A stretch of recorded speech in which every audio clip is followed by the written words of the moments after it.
Hello दर्शकों, आज मुझे अंबाजी से खबर मिल रही है। एक सीनियर सिटीजन आज अंबाजी धाम मंदिर में दर्शन करने आए थे।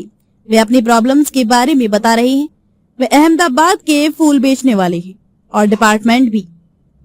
आप पूरा वीडियो देखकर उन्हें भेज सकते हैं। उन्होंने एक वीडियो भी बनाया है और उसे बहुत अच्छे से दिखाया है।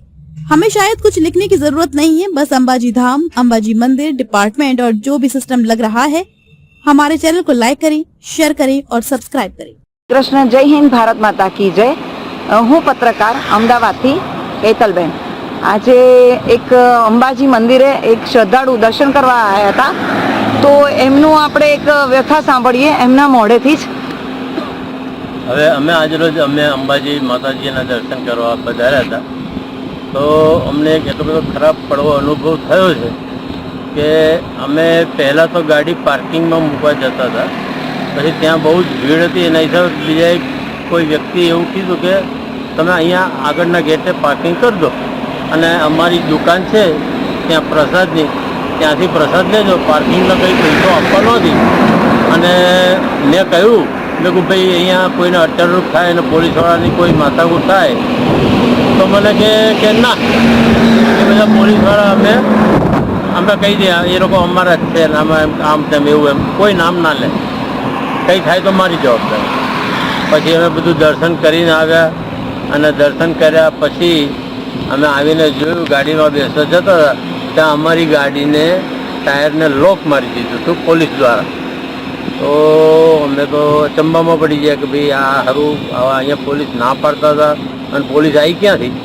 પછી એ ભાઈને અમે પૂછ્યું, થોડી વાર ગોત્યો 2-5 મિનિટ, ત્યાં એ ભાઈ આવ્યો, મને કહે વાંધો નહીં કે તમે તમારે આમ છે ને તેમ છે ને અમારો માણસ છે, પાછો અદ્રશ્ય થઈ ગયો માણસ।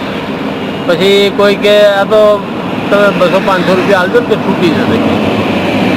મેં તો 200-500 છે ને હાલવાના, અમે કંઈ એને પૂછીને જ કહ્યું। અને જ્યારે પાર્ક કરી ત્યારે બી પોલીસવાળો થોડો દૂર જ ઊભો હતો, એટલે અમને એમ કે ભાઈ હશે એ લોકો બધા આમાં રાહત એટલે ઊભી રાખવા જતા હશે અને એમના ત્યાંથી આપણે પ્રસાદ લઈએ।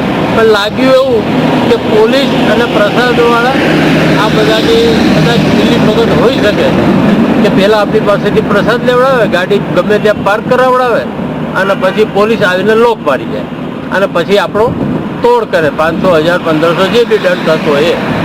અને આપણે પછી એમ કહીએ કરગરીએ કે ભાઈ હવે દંડ કર્યા વગર જે પૈસા તમારે તો 500 રૂપિયા છેવટે લઈને આપણને। પણ આ રીતની જે હકીકત હતી અને અમે આવ્યા પછી એટલો તડકો હતો, થોડી વાર તો અમને બી ચક્કર આવે એવું થઈ ગયું હતું। અને એક બાજુ પોલીસવાળો આવે નહીં કે હમણાં આવે છે કે આમ આવી હેરાનગતિ અમને આજે થઈ અને ખૂબ કડવો અનુભવ થયો છે। પોલીસ અને જે પ્રસાદવાળા છે એ લોકોની મિલીભગત હોય એવું મને સ્પષ્ટપણે દેખાઈ આવ્યું અને અમે આ હેરાન થયા એ બદલ તંત્રને, સરકારી તંત્રને હું કહેવા માગું છું કે આ બાબતે થોડુંક ધ્યાન લઈ અને પ્રજા હેરાન ન થાય એવું ધ્યાન રાખે। સાહેબ, આપ સિનિયર સિટીઝન છો તો આપને તકલીફ તો પડી ને?